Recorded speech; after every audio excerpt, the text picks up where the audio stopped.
my water just broke. I felt like things really intensified. She was right there and she was coming. It was an amazing feeling. I'm going to cry just thinking about it. I could feel her head. We heard her cry. We were squeezing hands and she was screaming. I'm Bryn Hunt Palmer, and you're listening to The Birth Hour. This podcast is designed as a safe place to come together and share childbirth stories. Stick around and join us to hear informative and empowering birth journeys from all over the world.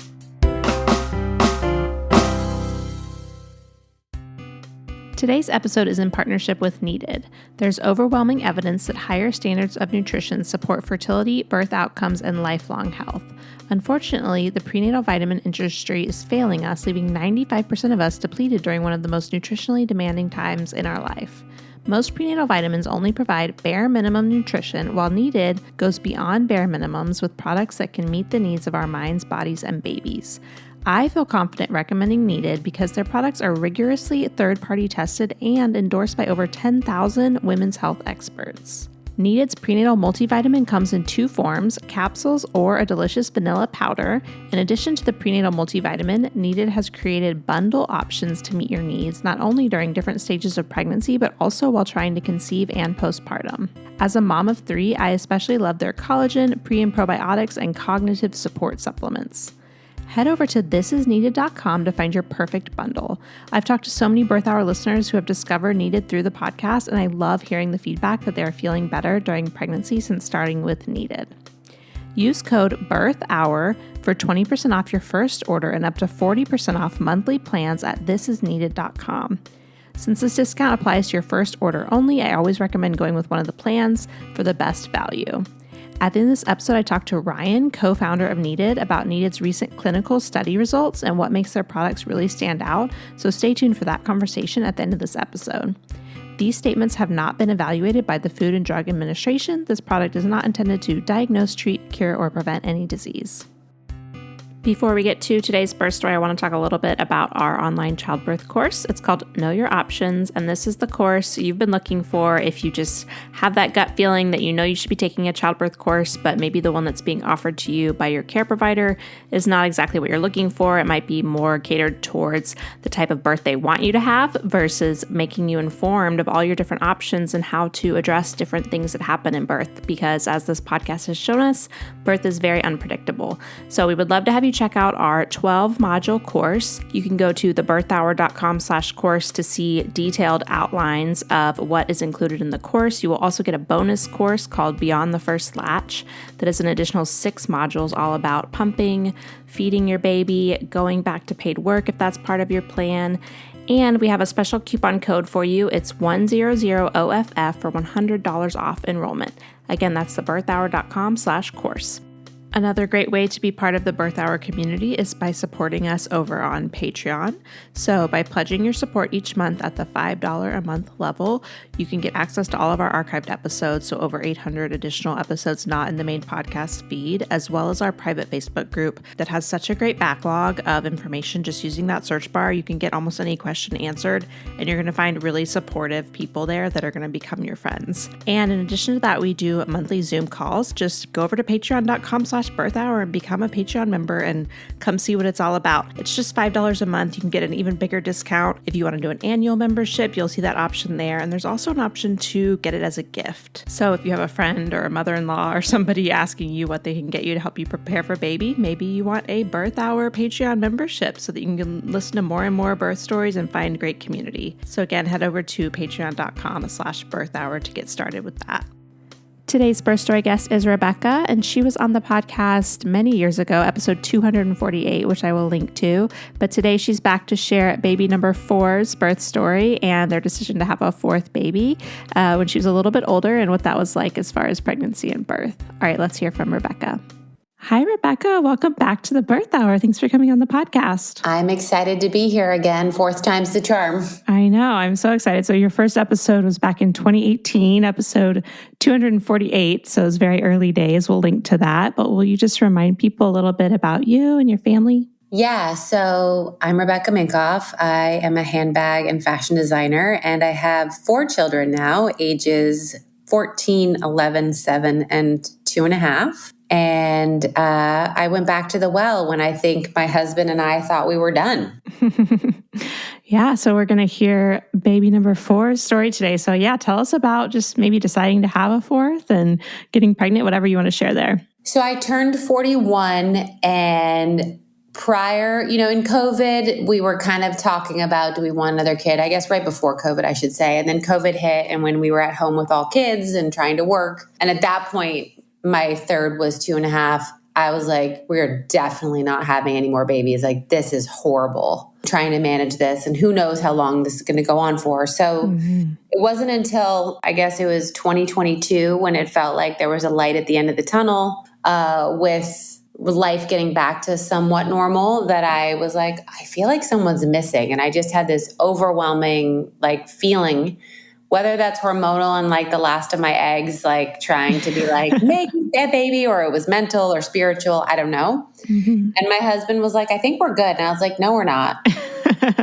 And I remember we had gone on a trip that it was a work trip and family trip. And so over that time, it was 3 weeks of basically being a family on the move. And when we got home, my husband's like, babe, I need some alone time with you. I'm dying. And I knew I was ovulating, and I was like, this is my chance. And I reassured him. I was like, I'm 41. I'm probably not fertile.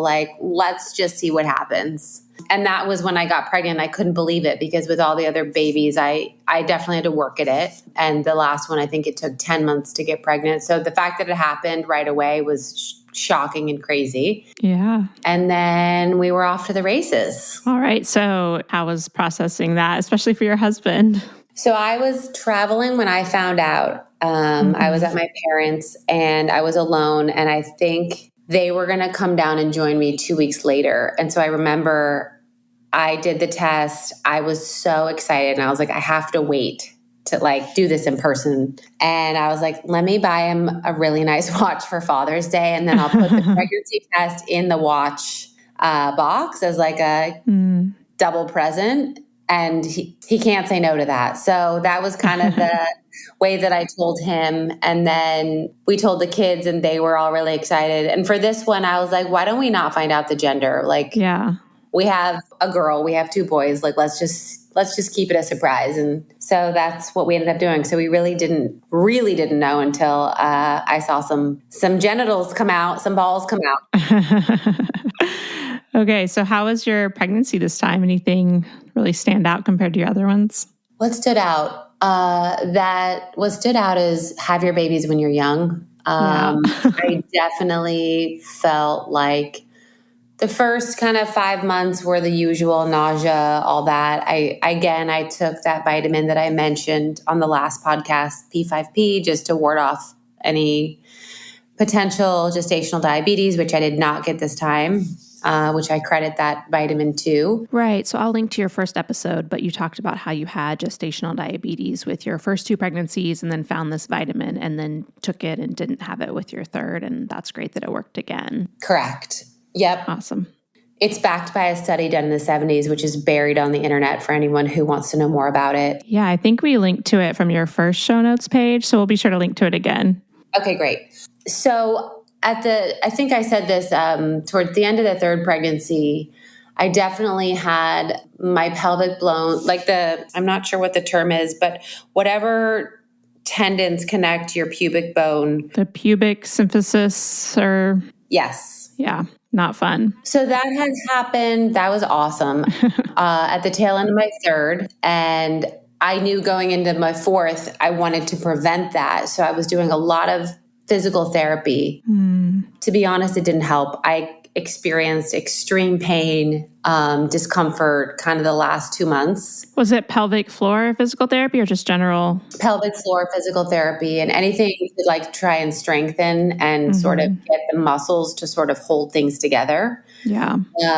I gained more weight this last time around. So overall, I'd say the end was not glorious. I was definitely like a beached whale, feeling like if any more time goes on, I don't know what else to do. So I was really excited when my water broke. I'll be honest with you. I bet. Okay, well, before we get to the actual birth story, what were you planning for as far as the birth? So we had moved to Florida, not for the birth, but kind of for the kids to have a little bit more of a outdoor lifestyle. And so I found a woman that I was going to do a home birth with. And my mom was like, over my dead body, are you going to do a home birth? You're 41 years old. Like, don't do this. And I was like, fine. I really want to have that moment. But, in the back of my head, I don't know. And so I found a group of midwives, which I will rename Medwives, because they weren't the typical midwives I seek out. Yeah. And they rotate, so you don't know who you're going to get on the day of. And I was like, I pray I get this one woman because she seems the most amenable to how I like to do things. I found an incredible doula. So my plan was to have the doula labor at home and then go in at the very last minute. And that was and we live like 10 minutes from the hospital and there's no traffic. So I was like, that was kind of what I had in mind. Okay. And was it a midwife group that worked just within the regular hospital setting, or was there like a birth center within the hospital? There's a birth center within the hospital and they work with the hospital. Okay. So maybe like a few more coping technique options. Like, did they have a pool or anything like that? Or a birth tub, I should say. Yeah, they might have had that, but I knew I didn't want that from the last baby. Okay. Okay. Yeah. Sometimes the rooms are just like a little bit different when they call it a birth center. So, all right. Well, yeah, let's go ahead and hear about your water breaking and labor getting started. Yeah. What I will say, which was nice about the hospital, is they do an entire interview with you. A nurse does an interview with you before, like way before you're giving birth, like preferences, what you like, what you don't like. And that was nice because I feel like they really try and adhere to all those things as much as possible, which I've never had a hospital do. Yeah, that is nice. So it was around, I don't know, 11:30 or 12. And I had been having some pretty strong, what I thought was Braxton Hicks, like 2 days before. And I was just laying down and I just felt this like trickle between my legs. And I was like, oh, my water just broke, I think. We called my parents. They came over. And my mom, as per her usual anxious self, was like, can you just go to the hospital now? Please just go to the hospital. She invoked my age again. And I was like, I want to labor here as long as possible. No, I'm not going to the hospital. I said, I'm going to go for a walk. So we did about an hour-long walk around the neighborhood. And then with my parents at my house, I was like, well, now I don't want to be here. Like now you're distracting me. Yeah. So I guess we'll go. So we got to the hospital about 1:30, checked in, they checked me. I think I was only 3 centimeters dilated at that point. So they're like, you can stay in the room. It's yours. We won't come in. Like, we'll leave you alone. And so I just kind of did that for a while. Things got pretty uncomfortable. And then one of the midwives came in and it was the one that I didn't like. And I was like, gosh. And her bedside manner was not great. And she was not gentle as she gave me checks. And then I was like, I don't know, it just gets in your head. And you're like, this isn't the woman that I want, And so she was kind of like, we might have to, start induction soon. I was like, no, we don't have to start induction soon. I have 24 hours before you do anything to me. Like I knew to push back on her. And I guess maybe she's not used to that. Because a lot of, women will just do what the doctor says. And so once I sort of said, oh no, I know exactly what's going to go down here and you're going to follow my lead, she kind of backed off. And so we did a lot of walking, a lot of laboring. I stupidly thought I was more comfortable without shoes. And then my feet really started to hurt because I had been standing up at that point for several hours. And so my doula suggested I take a break, and they gave me the peanut ball. They had me lay on my side, and I honestly fell asleep for probably 10 or 15 minutes on both sides. And that was kind of enough for me to get back up and get things going again. And then I just remember, I think it was like 7:30 or 8:30, things just started escalating. It got to that point where you're just like, oh no, here it comes. And I thought for some reason, I've done this 3 times, that the pain would be less. It was not. In fact, I think it was more because it had been a longer stretch of time. It had been 5 years versus 3. Yeah. And this whole time I was like, I'm not going to scream. I'm not going to moan. And I was really, really loud and really, really struggling. And then at one point she wanted to check me, and her checking me made more water come out. So I don't know if like how he was positioned, he was like sort of blocking like the rest of the amniotic fluid. But once that water came out, things got really painful very quickly. And then the contractions really started. And then I felt like I had to push. And so my doula was kind of rubbing my shoulders. My husband was kind of, putting pressure on my back and pushing my pelvis together.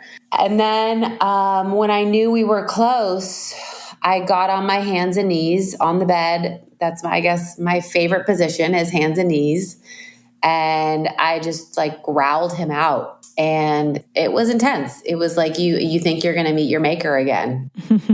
And obviously his head came out, and then I saw his balls. I was like, oh my God, it's a boy. My first thought was my daughter's going to be so upset because she wanted a sister. Aww. And then I'm thinking through like, how am I going to tell her and all that stuff? But I was happy. I mean, I didn't care. Yeah. And then he came out, and he was very wise. Like every time we were like at the doctor, if he was crying and we said, the doctor's just going to examine you and check you out, he would be quiet. And he was just very like looking around and very awake and alert. And it ended up happening that when it came to like me pushing and delivering, the woman that I didn't like had left, and the woman that I did like of that group of midwives had come on. So she was the one to deliver the baby. Oh, nice. How long were you pushing? Do you remember? Probably about an hour. Okay. Maybe a little bit less. I think I started pushing a little early because it felt good during a contraction to like do that. But I think about an hour from start to finish. And you were on your hands and knees the whole time? Pushing in the beginning, I was sort of standing and leaning on this big foam block that my hands would sort of drape over and that my face could go kind of down in. That sounds nice. Yeah, it's almost like if you were on a massage table, but they elevated you and you're just kind of hovering over it. So at least your upper body's laying on something, but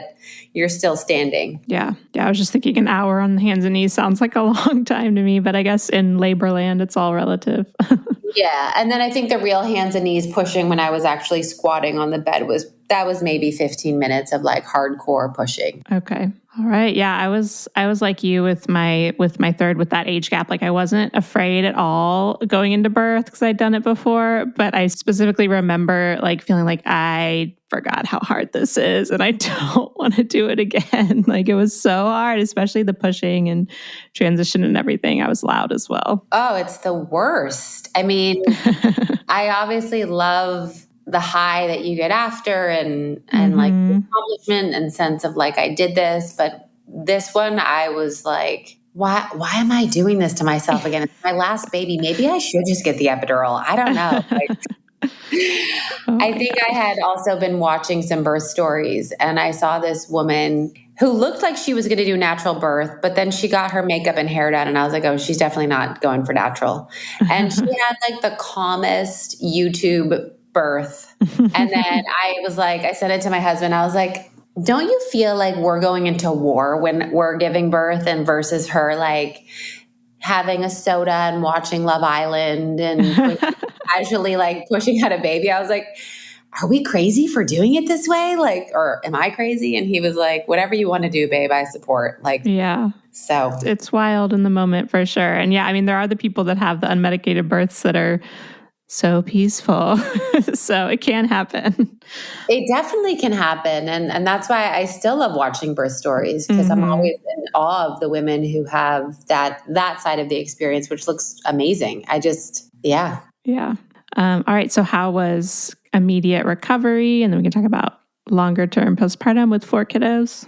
Yep. Immediate recovery. Again, I'm one of those people that hates being pregnant. So like anything other than being pregnant is like a win for me. So I get very like high on the oxytocin. So that was great. What I sort of had blocked out or not realized is that my husband had to return to work immediately. And I just thought for some reason he'd be around. And was like, oh my gosh, I don't have that support system. But my daughter, who at the time was 9, became my, postpartum doula. Like she did everything. She held him, she bathed him, she was obsessed with him. And to see that relationship was like the best thing I could have ever asked for. Yeah. And I think when you're postpartum and it's your fourth, like it's just like, I don't know, it's a lot easier. There's no surprises. I didn't care. So that was nice. And I think my goal was like truly focus on me and just him again. My friends organized a meal delivery service. So I had like the most amazing, nourishing foods for the first, I'd say, 2 weeks. He had a little bit of jaundice in the hospital. And I was like, no, I'm good. I'm going to remove him and I'm just going to put him in the sun because that's what cures this. Thank you so much. And so I had to sign the forms that say like, I'm endangering my kid. And then he and I would just lay out in the sun every morning. It was great. It was like the perfect thing that like the kids would go off to school and he and I would just chill in the sunshine. So that was like nice, like every morning routine I looked forward to. And I would say my milk came in. I had more milk this time than probably any child. I also had a pump that for me was a game changer. It was the Medela hands-free freestyle. And whatever they did in their innovation, like I had so much milk. I ended up freeze drying it with a company called Booby Juice. Just to be able to have powdered freeze-dried milk was also really nice with how much I travel. I'd say the biggest complication was, maybe this is TMI, but like my vagina was broken after. Like I could not, when we got cleared from the doctor to have sex, I could not have an orgasm. Like it was like the muscles down there were just like, nope. Then I was like, okay, I'll give it a couple more months. And I then started seeing a pelvic floor specialist and a physical therapist and really had to work hard to get those muscles to go back. So whatever happened with the fourth baby, like really stretched everything out. Muscles were collapsed and some muscles were tightening to compensate. So it took way longer to get things working again than I imagined. It took about 8 to 9 months. And so that was like you're kind of like, am I ever going to have an orgasm again? I don't know. Maybe I'll never have one again. And so that's an interesting place to be. Yeah. And how often were you going to therapy for that? I was going once a week. Okay. And doing exercises at home, I'm sure. Yeah. But I also said to her, I was like, I know me, like we need to do the exercises here and I'm going to try to do them at home, but like, I don't know if that's going to happen. So just let's spend the time doing whatever magic you need to do on me. Well, that's good that helps, since I know it didn't really help during pregnancy to relieve your symptoms, but it's definitely something I recommend everyone look into postpartum. Oh, for sure. Like I think pre, post, it's all incredible. And we just never pay attention to that part of our body until it's broken. And that, believe me, you don't want that part of your body to be broken. Yeah. Okay. So then did you guys stay in Florida or did you have to move with the baby? Any big adjustments? We stayed in Florida. I spent half my time in New York, half my time in Florida. So for the first year, I was going back and forth with the baby. And I'd say the biggest adjustments was really thinking or seeing my 5-year-old who thought he was the baby, become not the baby. Yeah. And him sort of having a little bit of a light dim where even though on the surface I'm overcompensating and showing him tons of love, he like deep down knows he's no longer everyone's favorite little baby. And so that was hard to see that little light go out, and I'm trying to rekindle it. Yeah. So haven't found the magic answer yet. Okay. Darn. Well, I've been there, so I know it's hard. The sibling dynamics are really something to figure out for sure.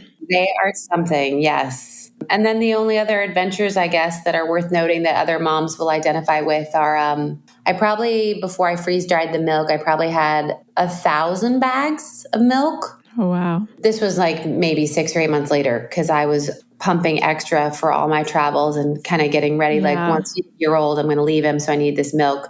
And because we had the space, we bought like a regular size fridge, but it's a freezer. And I went on a work trip and my husband calls me and he's like, so I have some bad news. And immediately my thought is like, a kid's at the hospital or injured. He's like, your daughter went to go get some chicken nuggets out of the freezer, left it open, and everything has thawed. Oh my God. And I was like, how thawed is it? Are there ice crystals in it? Like I was losing my mind. Yeah. And I screamed at my daughter. Like a mom knows like how precious this is. And I was like, shut the fridge and let it refreeze. I'm not losing this milk. So I actually refroze it all. Nothing bad happened. Nothing was spoiled. But at that moment, I was like, I better send this stuff away, like to go get freeze dried because I can't risk this happening again. Yeah, like a power outage or something too. Exactly. So, again, not sure if what I did was kosher, but I was like, I'd rather try to save it than just blindly throw it all out. Yeah. And so that was definitely one of those moments where you're just like, there's nothing you can do. And you feel like this anger of like how hard you've worked right for that milk. Yeah. All the memes about like whoever said never cry over spilt milk hasn't breastfed. Exactly. Yeah. Oh, well, I hadn't even heard of the freeze dried thing. So that's cool. I'm going to look into that. Oh my gosh, it's amazing. They send you these like styrofoam sort of containers in a box. You fill your milk, your frozen milk, and then they freeze dry it. And then you have these on the go packets that make life so easy. So then when I was traveling, I wasn't like with the cooler and the, all the stuff. Yeah. And it tastes the same apparently to the child. All the nutrients are preserved. So for me, it was like, oh my gosh, if technology had only been this advanced, with the first three, the load on a mom would be a lot less. Yeah. Yeah. That's very cool. Yeah. So shout out to Booby Juice. Yeah. I'm going to Google it right after this recording. I'm so curious. All right. Well, anything else, or do you have resources you want to share besides Booby Juice? Yeah. Someone had sent me a red light for inside of your vagina. It sort of looks like a vibrator. Okay. But it's meant for healing and tissue build back. It's called the Joylux. Okay. And it's red light therapy. And so I definitely thought that helped with the internal tissue healing. Awesome. And then just again, heavy on the fish oil during and post to prevent postpartum depression. There have also been studies that if you take at least 2 to 3 horse pill size fish oils postpartum, that can definitely mitigate it. So just wanted to share that as a resource because I was pretty religious about the fish oil, and it's also good for the baby. So it's a win-win. Yeah. And then the other thing that I learned is about 70% of people genetically cannot process folic acid. And folic acid is something that every pregnant woman is told they have to take. But if your body can't process it, some of the side effects, and again, you can listen to a million podcasts on this, is anxiety, depression, having trouble focusing, irritability. And so what you need is methylated folic acid or folate. Right. And that allows your body to process it. So for anyone who is being told folic acid is being shoved down our throat, just look for methylated products just to make sure you're getting the right kind that your body can actually utilize. Otherwise, when it can't utilize it, all these other symptoms can show up. Yeah, for sure. Yeah, that's the gene that we've talked about on here, the MTHFR gene, right? But there's different variations of it. Yep. So yeah, really important. I think a lot of prenatals are getting better about including that version, but it's important, not even just during pregnancy. So thanks for sharing that. We'll put links to everything that you've mentioned. And where's the best place for people to connect with you online? I think if they want to connect with me personally, at Becky Minkoff is where I sort of have me plus family on there. And then my podcast, if you want to listen to other women sharing how they overcame big challenges in their life and career, it's called Super Women with Rebecca Minkoff. Awesome. Well, thank you so much for coming back, Rebecca. Thanks for having me. Now I'm going to talk to Ryan, co-founder of Needed, about their recent IRB study results and all of the great products from Needed. Hi, Ryan. Thank you so much for coming on the podcast to chat with me about Needed again. Brand, I'm so excited to be back. Awesome. Well, before we get into all of the new things happening over at Needed, can you just share with my listeners a little bit about who you are and your role at Needed? Absolutely. I'm the co-CEO and co-founder of Needed. All right. So I recommend Needed to my listeners, my followers on Instagram all the time. I've been using the products for over a year now. And I just really love that with your perinatal products, you really go beyond the bare minimum. And it's just really important, especially for the people in my audience, because we know that during the stages of life where you're growing babies and feeding babies are especially nutritionally demanding. So I love that you guys are addressing these nutrient deficiencies and talking about now that not all prenatal vitamins are created equally. And on that note, your team just released the results of an IRB study highlighting these differences between standard prenatal vitamins versus needed. Can you just talk a little bit more about this? Yes, absolutely. I'm so excited. This has been a baby of mine for a while. Yeah. But basically, there is overwhelming evidence that proper nutrient levels can improve fertility, birth outcomes, and the trajectory of life for both mother and baby thereafter. Yet, as we all know, despite our little kind of communities, nutrition has not been front and center in the perinatal standard of care. And most prenatals on the market provide bare minimum nutrition support.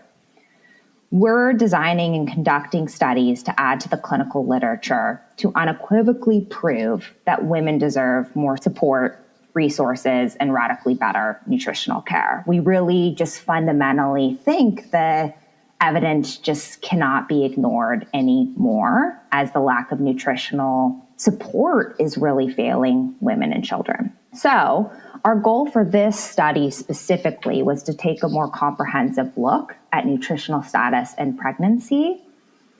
The study compared nutritional characteristics between women taking the needed prenatal multi and a standard prenatal vitamin. Okay.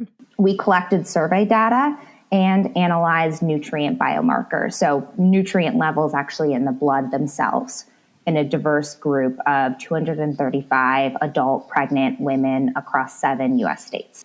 And what's really exciting and what you're hinting towards is that the results actually revealed quite striking insights into how maternal nutrition status differs by the type of prenatal vitamin a woman is taking during pregnancy. Specifically, we found that women taking the needed prenatal multi had higher blood levels of key nutrients for pregnancy, including vitamin D, B6, selenium, and zinc, among a number of others. When we compared prenatal subgroups, we found that only the group of women taking the needed multi had sufficient blood levels of vitamin D and vitamin B6 compared to the group taking the standard prenatal. And nutrients like vitamin D and B6 play key roles in pregnancy in supporting both maternal and baby health outcomes. So it's really exciting. And it's also important to reiterate that our study was diverse and the prenatal groups were comparable on several key factors outside of their prenatal vitamins. This is really important for the rigor of the study. So for example, 1/3 of the women in each group identified as a race ethnicity other than white, and women in both groups were in similar stages of their pregnancy. Okay, and what does the IRB part mean? The IRB is the Institutional Review Board, and they're basically a committee that reviews clinical research involving human subjects to ensure that certain ethical standards are met. Okay. It's super important when studying pregnant women. Super important when studying pregnant women, and in terms of showing proper kind of rigor and study design went into the methodology of how we conducted the research as well. Right. So one thing that I thought was interesting is that a lot of this past studies weren't even done on pregnant women or even women. Oftentimes it was like based on white men as far as vitamin levels and things like that. So as you mentioned, these are really striking results. And what does this really mean for women in the trying to conceive or pregnancy or postpartum season of life? Like, what should we be taking away from this data? You're right that sort of there is a lot of missing gaps in the research, though we also have found that there is a lot of really good research emphasizing the need for better nutrition at this stage of life. But overall, we see this study as adding to the growing body of evidence showing that, one, meeting nutritional needs through diet alone is very challenging in modern context. So supplementation is needed. Two, that most pregnant women in the U.S. fail to meet dietary recommendations for certain key nutrients that are very important for pregnancy, like vitamin D. And third, I think increased evidence that standard prenatals are really falling short in closing the gap between nutritional needs and dietary intake. And overall, we hope this study leads to more clinicians and moms advocating for the nutrition that is needed for a healthy pregnancy. Yeah, and I've been sharing about this with my followers on Instagram from some of the data you guys are talking about. And one thing I thought was really interesting was the statistic about how few care providers are discussing nutrition with pregnant and postpartum women at all. Yeah, that is absolutely striking. We found that nearly 80% of women reported receiving little to no nutritional advice from their OBGYN during their pregnancy care. Yeah, and this is something that comes up on the podcast a lot because I feel like people really notice a difference when they have midwifery care versus OBGYNs because nutrition is something that's talked about in these much longer prenatal appointments and things like that. So, yeah, it's a big part of feeling good throughout pregnancy, and I know that one thing that Needed really focuses on as well is that it's not just during pregnancy but also postpartum. So, can you talk a little bit about that as well? We equate it in a lot of ways to nutritional depletion, and that a lot of the importance for this life stage is in avoiding depletion. So meaning when your body lacks the essential vitamins, minerals, or other nutrients that are really needed for optimal function. And depletion is not something that occurs only through pregnancy, but women are more vulnerable in critical life stages such as pregnancy and breastfeeding. So that postpartum stage that you mentioned right there. And a lot of the problem is that women go into pregnancy already depleted and then increase their depletion in growing baby, so end up in a pretty tough spot postpartum. Mm-hmm. There are many contributors to this depletion, from nutrient deficient soil and stress. And then the signs of depletion like brittle nails, fatigue, headaches, mood changes, thinning hair, constipation, dry skin, all sound pretty familiar to us, right? Mm-hmm. And really research suggests that up to 95% of women experience nutritional depletion even when they are on a prenatal vitamin. Oh my gosh. Depletion is, I think, a much bigger problem than we actually, have historically given it credit.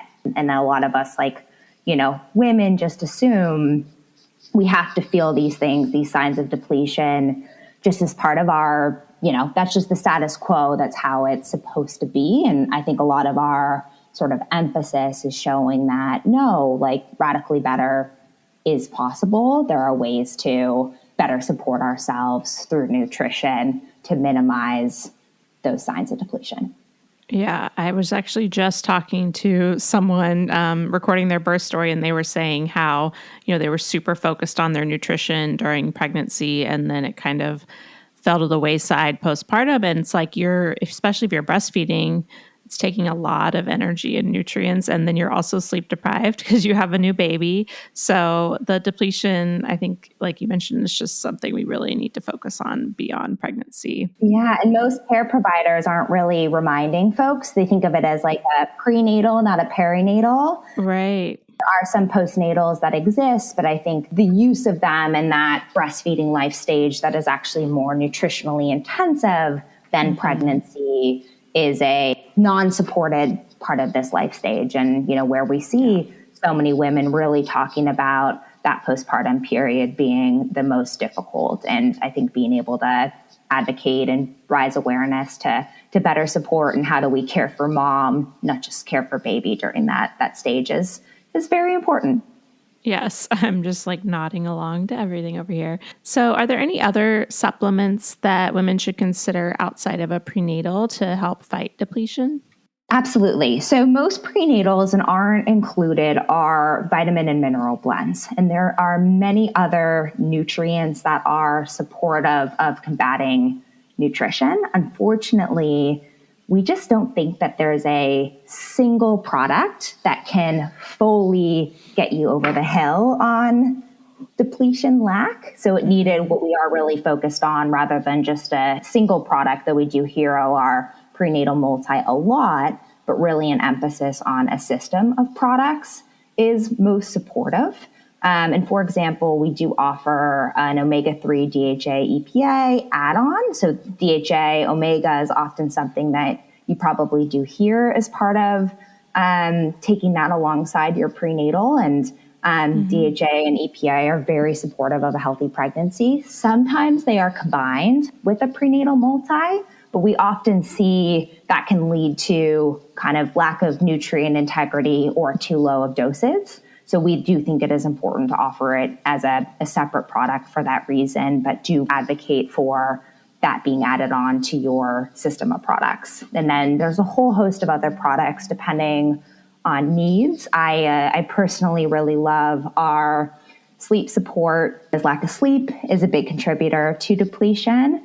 And I also really love our breastfeeding safe cognitive support product. It's a product that really helps me sort of feel like me and try to do it all by being a working mom while still, breastfeeding and chasing after my kids. Being able to focus when I need to focus is a critical part of that. Yes, I'm a huge fan of that one as well. So you guys offer several bundles and things like that with these add-ons. Where's the best place for people to start if they're trying to decide what's right for them? Our website does help to guide you by sort of life stage or need, which is thisisneeded.com, or we're at Needed on Instagram. And we actually have a team of trained nutritionists and doulas as part of our customer support team. So they're eager and ready to help if you do want to sort of DM us or email us if you kind of get stuck on the website your own. So that's a great place to start. And then I'd also really recommend folks to go to thisisneeded.com/thrive to learn more about the prenatal study and the rigor that went into it and a lot more results beyond what we're able to share today. Yes, it's so fascinating. And I'm the same way. Like I can't squeeze it all in to share on Instagram either. And so I'm like, please go check it out because it really is amazing what you guys were able to find out from this study.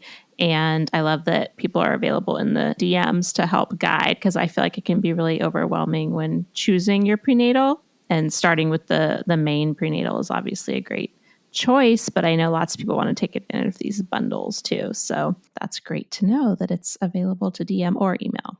Yeah, I think we're here to help. And it's really a passion of a lot of members of the team to do so. So we're excited to hear from you. Awesome. Well, thank you so much, Ryan, for chatting with me about all of this. It's always great to hear what you guys are up to. And I'm always happy to share with my listeners about Needed. Thank you for the time. Thank you so much again to Rebecca for sharing her birth story with us. If you want more information from her episode, you can head to thebirthhour.com and search for her name to find her show notes page. I will link to her first birth story that she shared back in 2018 there, as well as in the podcast app where you're listening to this episode.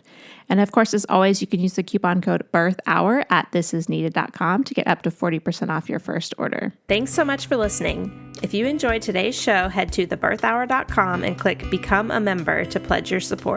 And as a thank you, you'll get an invitation to join our private Facebook group and access to exclusive episodes. Your vote of confidence and support means the world to me.